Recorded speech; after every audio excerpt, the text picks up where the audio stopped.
하나님의 말씀 같이 나누겠습니다. 하나님의 말씀 로마서 6장 15절부터 23절 말씀까지 보겠습니다. 그런즉 어찌하리요 우리가 법 아래 있지 아니하고 은혜 아래에 있으니 죄를 지으리요 그럴 수 없느니라. 너희 자신을 종으로 내어주어 누구에게 순종하든지 그 순종함을 받은 자의 종이 되는 줄 너희가 알지 못하느냐. 혹은 죄의 종으로 사망에 이르고 혹은 순종의 종으로 의에 이르느니라. 하나님께 감사하리로다. 너희가 본래 죄의 종이더니 너희에게 전하여 준 바 교훈의 본을 마음으로 순종하여 죄로부터 해방되어 의에게 종이 되었느니라. 너희 육신이 연약함으로 내가 사람의 예대로 말하노니 전에 너희가 너희 지체를 부정과 불법에 내주어 불법에 이른 것 같이 이제는 너희 지체를 의에게 종으로 내주어 거룩함에 이르라. 너희가 죄의 종이 되었을 때에는 의에 대하여 자유로웠느니라. 너희가 그때 무슨 열매를 얻었느냐. 이제는 너희가 그 일을 부끄러워하나니 이는 그 마지막이 사망임이니라. 그러나 이제는 너희가 죄로부터 해방되고 하나님께 종이 되어 거룩함에 이르는 열매를 맺었으니 그 마지막은 영생이라. 죄의 싹은 사망이요 하나님의 은사는 그리스도 예수 우리 주 안에 있는 영생이니라. 아멘. 우리가 로마서 6장 15절에서 23절 말씀을 읽었습니다. 죄의 종에서 의의 종으로 라는 제목을 붙여보았습니다. 우리 본문 가운데도 그런 표현이 나오는데요. 우리가 예전에는 죄의 종이었지만 이제는 의의 종이 되었다라는 그 표현에 대해서 한번 생각해 보기를 원합니다. 지금까지 사도 바울은 로마서 1장부터 해서 지금까지 우리가 봐왔던 5장 또 6장 전반부까지 계속해서 강조했던 것이 있습니다. 그것이 무엇이냐면 우리가 계속 이야기해왔던 한자성어, 사자성어로 우리가 이야기했던 이신칭의 믿음으로 의롭다함을 받는다. 믿음으로 구원을 받는다.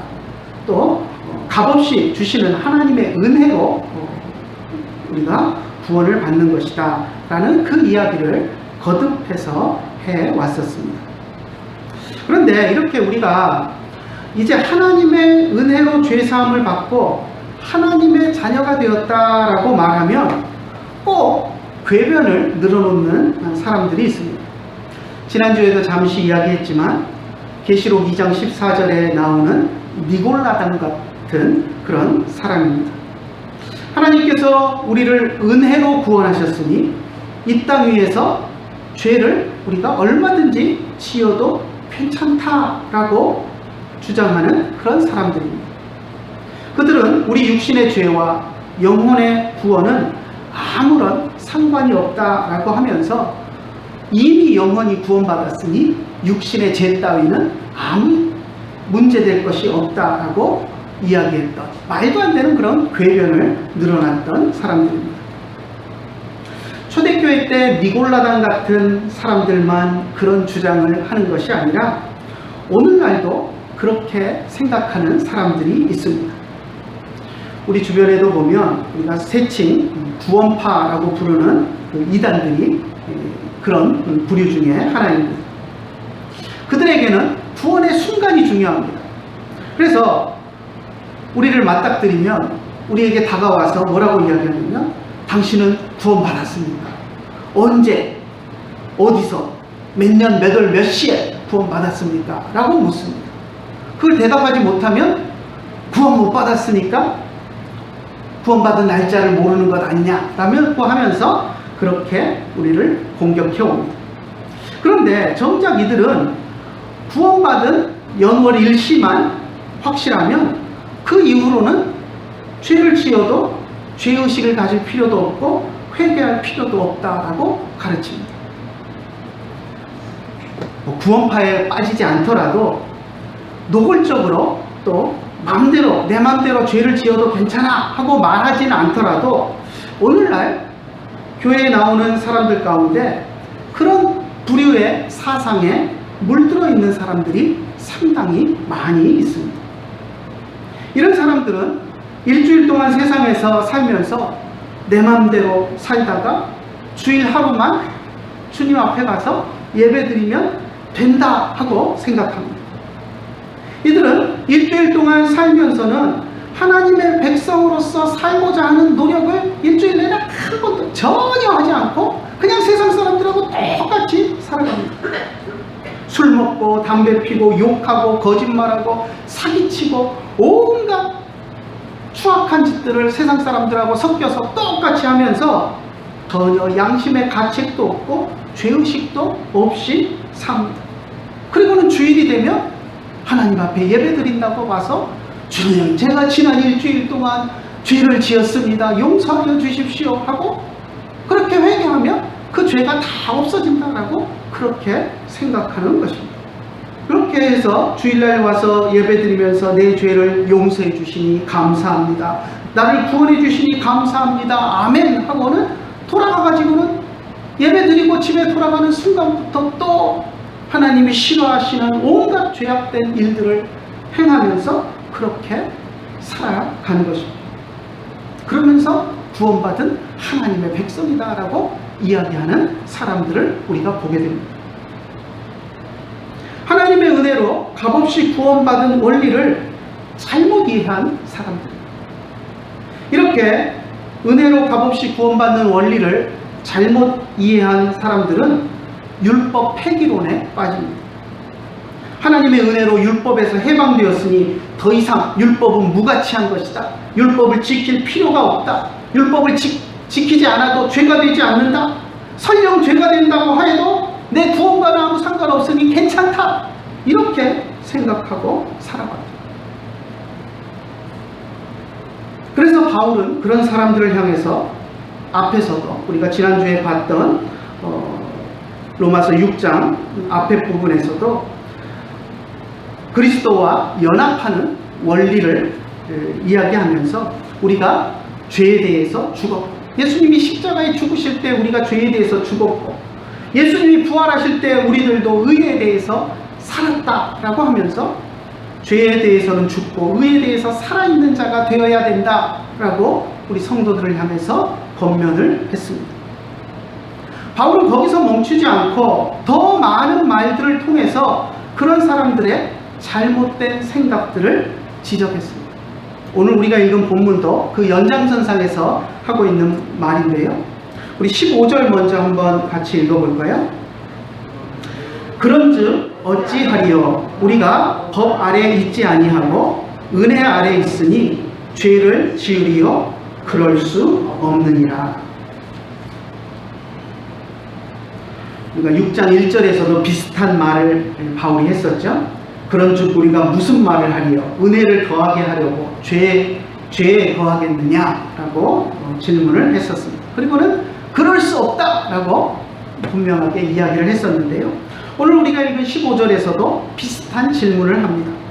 우리가 법 아래 있지 않고 은혜 아래 있다고, 하나님의 은혜로 구원을 받았다고 그냥 죄를 짓겠느냐?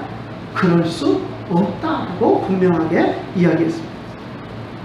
하나님의 은혜 아래 있으니 죄를 지어도 그 은혜가 죄를 다 사해 주시니까 상관없다라고 생각하며 무감각하게 죄를 짓고 있는 사람들을 향해서 그럴 수 없다라고 분명하게 이야기했습니다.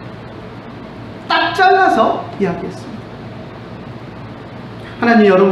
하나님께서 구약의 백성들에게, 구약 이스라엘 백성들에게 율법을 왜 주셨습니까? 하나님의 백성으로서 이 땅을 살아가는 방법을 알려주시기 위해서 율법을 주셨습니다. 과거나 지금이나 구약시대나 신약시대나 율법이 하나님의 백성들의 생활 양식이고 삶의 규범인 것은 결코 편하지 않습니다. 편하지 않았습니다. 구약의 이스라엘 백성들이 은혜로 하나님의 백성이 되었을 때 율법이 주어졌던 것처럼 우리도 예수 그리스도의 보혈로 은혜로 구원을 받았을 때 우리에게도 율법이 하나님의 백성의 삶의 법칙으로 주어지는 것입니다. 그래서 율법은 오늘날도 우리들이 힘써 지켜야 할 하나님의 말씀입니다. 물론 예수님께서 이 땅에 오시기 전 구약시대의 율법과 오늘날 우리들이 바라보는 율법이 서로 다른 점이 있습니다. 그것은 율법의 기능 가운데 저주의 기능입니다. 구약시대 율법은 저주의 기능을 가졌습니다. 하나님께서 율법을 하나님의 백성이 마땅히 지켜야 할 법으로 주셨고 그것이 선한 것이었지만 사람들이 율법을 지키지 않았을 경우 율법을 어긴 사람들을 정죄하고 그 죄로 인해서 그 죄를 범한 사람은 율법의 저주 아래 놓이게 되었습니다. 이렇게 구약의 율법은 저주의 기능이 있었습니다. 그런데 예수님께서 이 땅에 오셔서 십자가의 죽으심으로 우리를 구원해 주셨을 때 율법은 저주의 기능을 상실했습니다. 율법은 율법을 어긴 우리를 향해서 그것이 죄다라고 여전히 말합니다. 하지만 그 죄를 가지고 더 이상 우리를 저주와 사망의 가운데로, 저주와 사망 가운데로 몰아가지는 못합니다. 왜냐하면 하나님께서 그리스도를 통해서 은혜 가운데 우리를 구원하셨기 때문입니다. 하지만 율법의 저주가 사라졌다고 하나님이 싫어하시는 죄를 마음대로 지어도 된다 하는 생각은 아주 잘못된 생각입니다. 하나님의 백성된 사람은 율법이 우리를 저주하지 못한다고 할지라도 하나님 나라의 백성으로서 하나님 나라의 법을 성실하게 지키려고 노력해야 합니다. 그것이 하나님이 기뻐하시는 하나님의 백성의 모습이기 때문입니다. 16절부터 보면 사도 바울은 이제 죄의 종, 순종의 종이라는 표현을 대비해서 사용하면서 우리들의 현재 상태를 설명을 했습니다. 16절 한번 읽어볼까요? 너희 자신을 종으로 내주어 누구에게든 순종하든지 그 순종함을 받는 자의 종이 되는 줄을 너희가 알지 못하느냐? 혹은 죄의 종으로 사망에 이르고 혹은 순종의 종으로 의에 이르느니라. 죄의 종, 순종의 종이라는 표현을 딱 대비시켜서 반대되는 개념으로 설명하고 있습니다.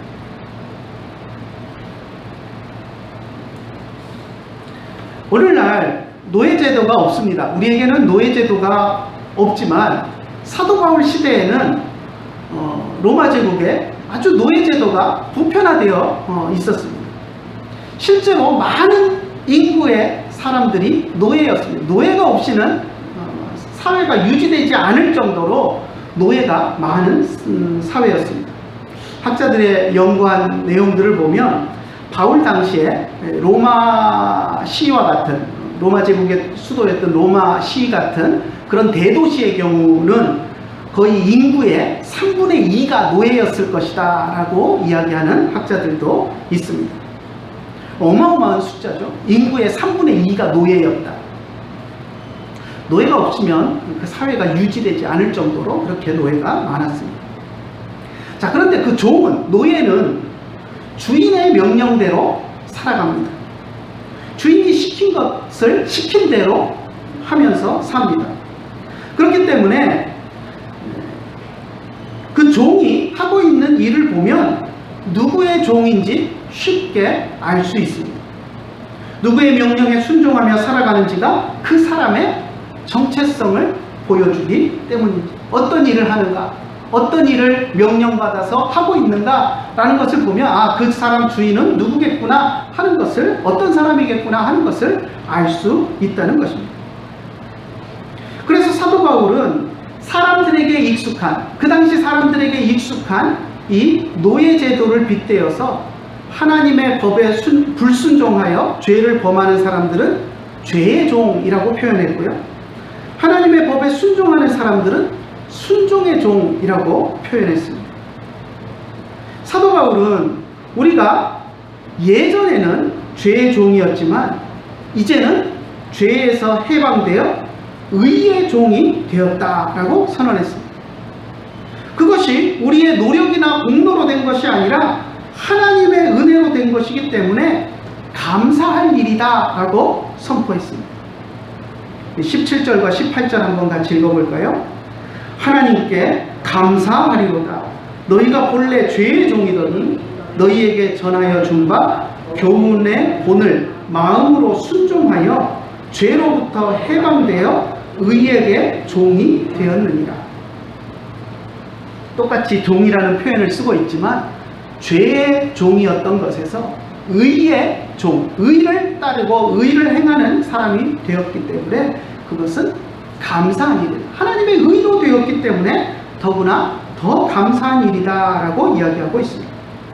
우리가 값없이 하나님의 은혜로 죄의 용서함을 받은 것은 감사해야 할 일입니다. 참 감사가 있는 사람은 뻔뻔스럽게 다시 그 죄를 지을 수 없습니다. 예를 들어 봅시다. 그런 일은 없겠지만 제가 어떤 사람을 패가지고 경찰에 잡혀갔다고 한번 생각을 해봅시다. 폭행죄로 감옥에 갈 수 있는 그런 상황입니다. 그런데 맞은 사람이 너무 착해가지고 맞은 사람이 경찰관 아저씨들한테 절대 벌 주지 마십시오, 내가 다 용서하고 내가 이해하고 할 테니 벌 주지 마십시오 해가지고 합의가 돼가지고 벌을 받지 않고 나왔다고 생각을 해봅시다. 그런데 저놈은 맞아도 착해가지고 늘 나 벌 주지 않고 용서해주는 그런 애야, 그렇다고 생각한다고 걔를 맨날 그 사람을 가서 쥐어 팬다면 그 사람은 정말 손가락질 받아도 쌀 만큼 뻔뻔하고 파렴치한 사람이라고 우리가 이야기할 것입니다. 그리스도인이 된다는 것은 의의 종이 되는 것인데, 만약 그리스도인이 되어서 죄를 짓는다면 그것은 다시 죄의 종이 되는 것입니다. 뻔뻔하고 파렴치한 일, 하나님의 은혜로 죄에서 벗어나서 은혜 가운데 의의 종이 되었는데 다시 죄를 행하고 죄 가운데로 달려간다면 그것은 정말 은혜로 구원받았으니 또 하나님이 은혜로 용서해 주실 것이니 죄 지어도 상관없어 라고 하면서 죄를 짓는 사람은, 저 사람은 맨날 내가 패도 날 용서해 주는 사람이니까 패도 상관없어 하면서 패는 그런 사람이나 다를 것이 하나도 없는 것입니다. 바울은 그리스도인이 다시 죄의 종이 되는 일은 결코 있을 수 없다라고 이야기합니다. 그렇기 때문에 하나님의 은혜로 구원받은 것이 죄를 마음대로 지어도 되는 허가장이 될 수는 없다라고 분명하게 말했습니다.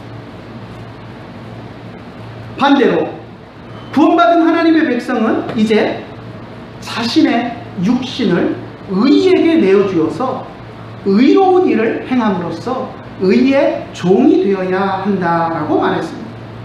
의의 종이 된다라는 표현이 죄의 종이 되었던 것처럼 억압받고 눌림받고 이런 의미의 종이 아니라 주인의 뜻을 따라 행하는 그 모습을 보고 주인이 누구인지를 아는 것처럼 우리의 주인 대신 하나님의 뜻을 따라 행함으로써 하나님의 종, 의의 종, 의로우신 하나님의 종이 된 것을 우리의 삶 속에서 내보여야 한다라는 그런 의미로 이야기하고 있는 것입니다. 19절 한번 같이 읽어볼까요? 너희 육신이 연약함으로 내가 너희의 예대로 말하노니 전에 너희가 너희 지체를 부정과 불법에 내주어 불법에 이른 것 같이 이제는 너희 지체를 의에게 종으로 내주어 거룩함에 이르라. 바울이 로마교회 성도들에게 또 뭐 우리들에게도 마찬가지죠. 우리들에게 이야기하면서 우리의 육신이 연약하기 때문에 사람의 예대로 말한다라고 이야기합니다. 이게 지금 종의 예를 빗대어서 이야기하는 그것을 이야기하고 있습니다. 어렵게 철학적인 논리로 설명할 수도 있지만 그것이 어렵고 우리 육신이 연약해서 그것을 이해할 수 없기 때문에 우리에게 익숙한, 당시 로마 교회 성도들에게 익숙한 개념인 노예 제도를 가지고 그 개념을 설명한다라고 이야기하고 있는 것입니다. 그래서 너희 육신의 연약함으로 내가 사람의 예대로 말한다라고 이야기했습니다. 예수 그리스도를 믿기 전에는 우리의 삶의 주인은 죄였습니다. 죄의 종이었기 때문에 죄가 시키는 대로 죄를 지으면서 살 수밖에 없었습니다. 죄의 노예니까. 그런데 이제는 구원받은 하나님의 백성이 된 후로는 우리의 삶의 주인이 의로 바뀌었습니다. 물론 하나님이시지만 하나님을 이제 의로 이렇게 표현을 했습니다. 그래서 우리의 삶의 주인이 의로 바뀌어서 이제 우리는 의를 행하는, 주인의 뜻대로 의를 행하는 사람들이 되었다라고 이야기합니다. 자, 그런데 만약 그런데도 불구하고 율법이 가르쳐주는 의를 행하지 않고 여전히 죄를 행하고 있다면 그것은 바뀐 주인을 올바로 섬기지 못하고 있는 것이다 라고 이야기합니다. 그래서 사도 바울은 그런 사람들을 향해서 죄를 주인으로 섬길 때 죄를 짓던 열정만큼이나 의를 위해서 열심을 내서 거룩함에 이르도록 힘쓰라 라고 이야기합니다. 주인이 바뀌었으니 예전 죄의 종으로 살 때 주인인 죄의 아래서 열심히 죄 짓던 것처럼 그거 이상으로 바뀐 주인인 의에 대해서 하나님의 의를 이루기 위해서 열심히 의를 행하라라고 이야기하고 있는 것입니다. 죄와 의 사이에서 중간에 어정쩡하게 양다리 걸치고 서서 죄를 지어도 다시 용서받을 것이니 괜찮아 하고 생각할 것이 아니라 의의 종으로 의를 행하고 거룩한 삶을 살려고 열심히 노력해라 라고 촉구하고 있는 것입니다. 20절도 한번 볼까요? 너희가 죄의 종이 되었을 때에는 의에 대하여 자유로웠느니라. 의에 대해서 자유로웠다.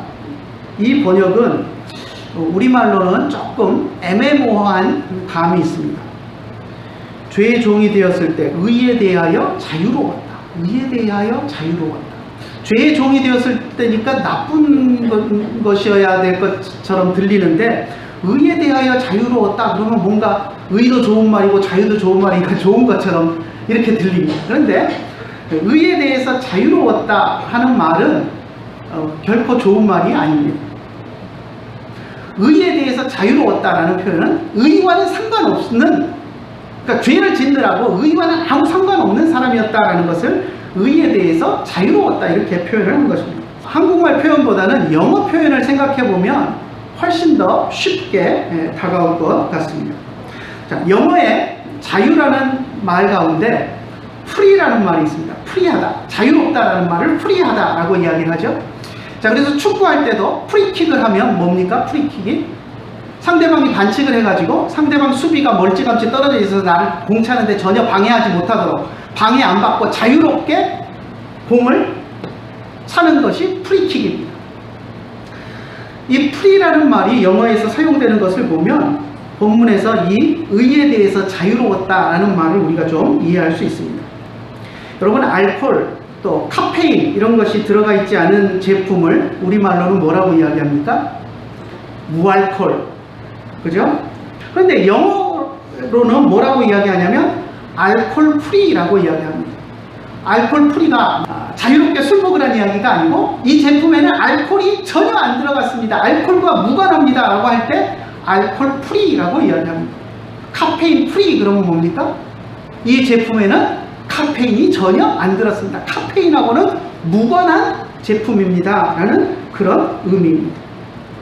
여기서 의에 대해서 자유로웠다라고 하는 것도 의에 대해서 프리라고 하면 의와 나는 아무 상관없다. 의는 전혀 한계도 없다. 이런 의미가 되는 것입니다. 그래서 죄의 종이 되었을 때 의에 대해서 자유하였다라는 표현도 죄의 종이 되었을 때는 의가 전혀 없는 사람이었고 의와는 아무런 상관이 없는 그런 사람이었다라는 표현을 한 것입니다. 예수님을 믿기 전에 우리는 죄의 종으로 어떤 의로운 열매도 맺지 못하는 부끄러운 사람들이었습니다. 결국 죄로 인해서 사망에 이를 수밖에 없었던 것이 우리들의 그런 모습입니다. 그런데 그런 우리를 하나님께서 값없이 주시는 은혜로 죄에서 해방시키셨습니다. 그래서 우리는 이제 더 이상 죄의 종이 아니라 하나님의 종이 되어 영생을 얻게 되었습니다.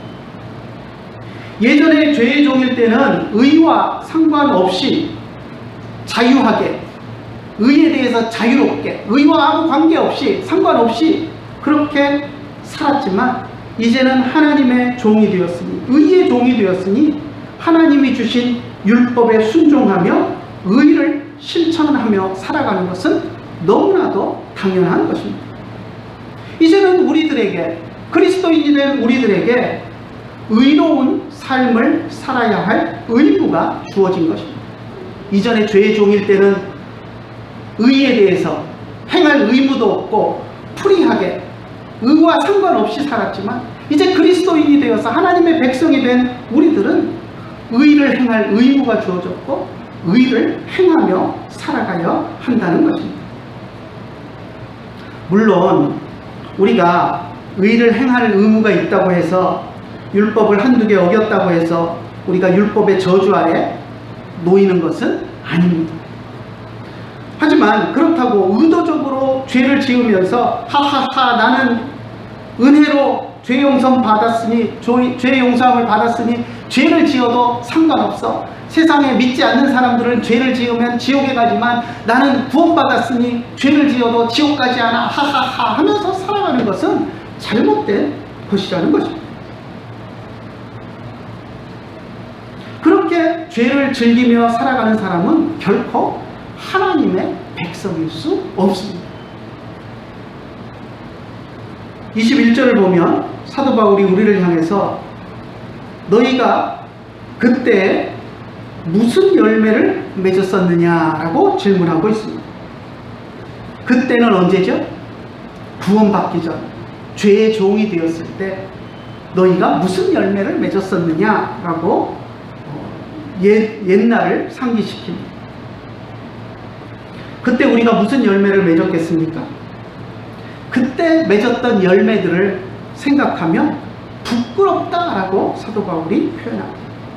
죄의 종으로 죄의 열매를 맺으면서 살았으니 얼마나 지금 돌이켜보면 부끄럽겠습니까? 그리고 그 열매들의 마지막은 뭐라고 이야기합니까? 사망이다라고 이야기합니다. 죄의 싹은 결국 사망이다라고 이야기하고 있습니다. 자, 21절, 22절 계속 한번 읽어볼까요? 금방 이제 설명한 것이 21절인데요. 21절 먼저 읽어봅시다.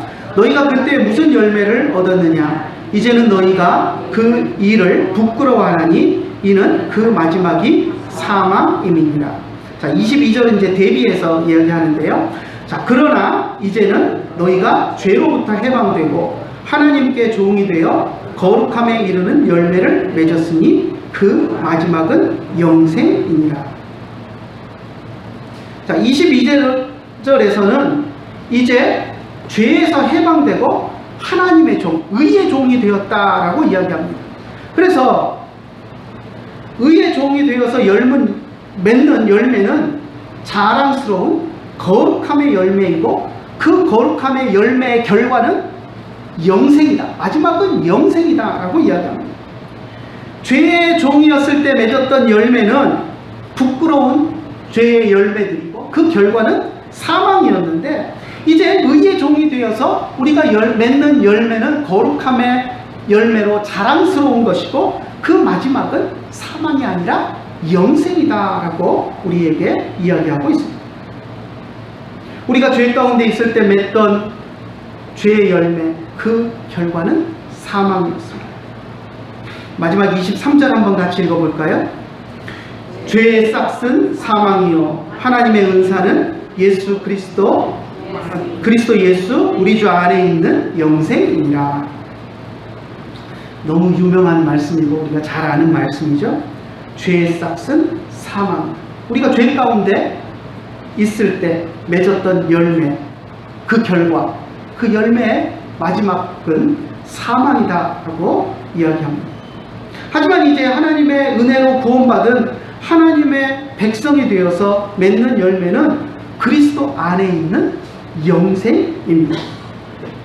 우리가 구원받은 하나님의 백성이라면 의의 열매를 통해서 영생을 얻게 되지만, 우리가 입으로 구원받은 하나님의 백성이라고, 입으로는 구원받은 하나님의 백성이라고 말하면서 여전히 죄의 종으로 머물러 살고 있다면 결국 우리는 하나님의 백성과는 아무 상관없이 죄의 종으로 계속해서 사망의 열매를 맺을 수밖에 없을 것입니다.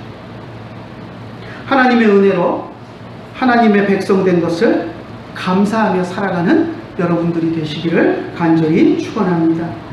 하나님이 우리에게 주신 율법을 힘써 지켜서 하나님의 백성으로서 영생의 열매를 맺는 여러분들이 되시기를 축원합니다. 우리의 행위를 통해서 우리가 의의 종이라는 것을 보이기 위해서, 또 우리가 의의 행위들을 하고 의의 열매들을 맺음으로써 우리가 하나님의 백성이고 또 의의 종이라는 것을 세상에 분명하게 드러내며 살아가는 저와 여러분들이 되시기를 간절히 축원합니다. 기도하겠습니다. 하나님 아버지, 은혜를 감사합니다. 오늘도 우리가 주님 앞에 나와서 엎드렸습니다. 사도 바울이 우리를 향해서 이제는 죄의 종이 아니라 순종의 종이고 의의 종이고 하나님의 종이다라고 우리에게 이야기하는 그 음성을 우리가 귀 기울여 들을 수 있도록 인도하여 주시고, 우리의 마음속에 새길 수 있도록 인도하여 주시고, 혹시라도 우리의 마음 가운데 내가 구원받은 하나님의 백성이니 그 구원은 잃어버리지 않을 것이니 내가 죄를 좀 지어도 괜찮아 라고 생각하는 그런 못된 마음들은 우리가 지워버릴 수 있도록 인도하여 주시고, 우리의 육신이 연약하여서 하나님 앞에 온전하게 살지 못하는 부분이 분명히 있지만 그럼에도 불구하고 최선을 다해서 하나님의 말씀대로 살아가려고 노력하고 하나님의 백성으로서 부끄럽지 않게 살아가려고 애쓰고 노력하고 의에 순종하며 살아가는 우리들이 될 수 있도록 인도하여 주시옵소서. 그래서 의의 열매를 맺고 거룩함의 열매를 맺고 하나님이 우리에게 주시는 영생의 열매를 우리가 기쁨으로 감사함으로 받아 누리는 우리들이 될 수 있도록 인도하여 주시옵소서. 오늘도 귀한 말씀을 우리에게 주심을 감사드리며 우리 주 예수님의 이름으로 기도드리옵나이다. 아멘.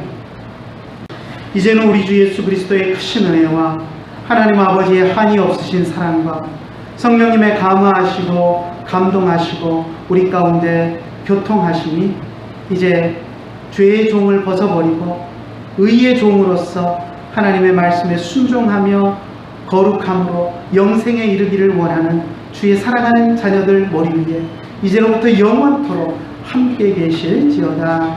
아멘.